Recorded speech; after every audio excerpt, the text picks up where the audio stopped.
Assalamu alaikum wa rahmatullahi wa barakatuh. This is Muhammad Alshareef sending love to Qabila Taqwa.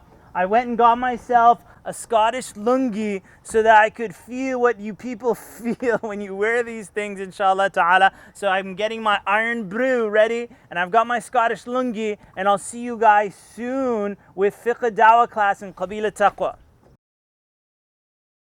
It was one of the first classes I taught with Al-Maghrib Institute like 7-8 years ago because I loved it so much, and Al-Maghrib Institute was founded on it. And now, here in Scotland, when I'm going to be teaching it, inshallah ta'ala, you're not only going to get that passion that I had when I started Al-Maghrib Institute, but you're also going to get these 8 to 10 years of experience brought into examples into the class, inshallah ta'ala.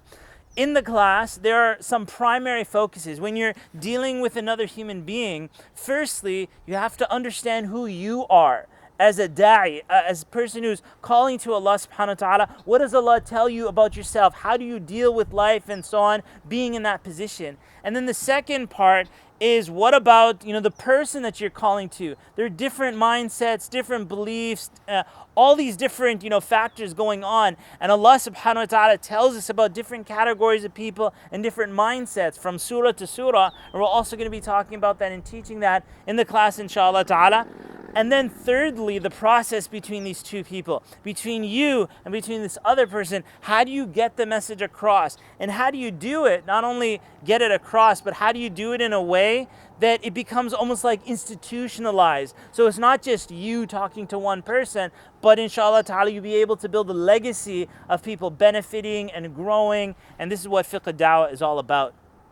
A lot of people, when they come into this class, the first thing that they're focused on is, how do I argue with this person? How do I argue with that person? What do I say to this? What do I say to that? But I would actually say that if you enter into a conversation like that and you're just on the defensive, that it's not going to work. You need to step back, take control, get into the driver's seat, and I'll talk about this.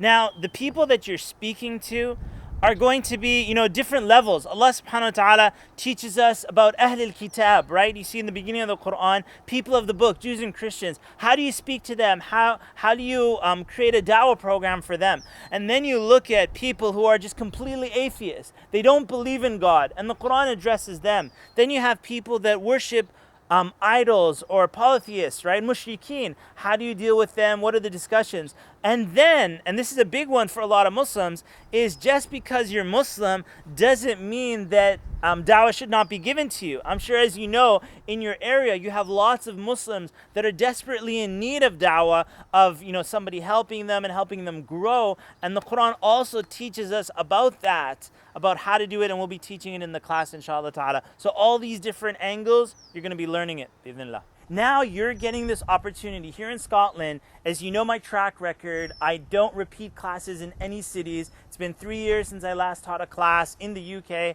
So if you miss this class, you will never be able to study it with me in Scotland. And so you have the opportunity to get 10 years of fiqh dawah experience in these 2 weekends, inshallah ta'ala. Even if you don't immediately implement what I'm talking about in your life, you're always going to come back, inshallah ta'ala. You're going to look at your notes, and when it comes down to educating, doing dawah for your children, or doing dawah for, your brothers and sisters, or some loved one that's getting a little bit messed up, or a co-worker that you care about very dearly that you want to guide, you'll come back to these notes, and it'll guide you, inshallah ta'ala, on how to pass on that risala, that message to the next person.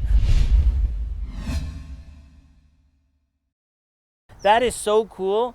You know what? We should start Al-Maghrib Institute in Scotland just so that we can have the pleasure of hearing people ask about the Prophet ﷺ in a Scottish accent.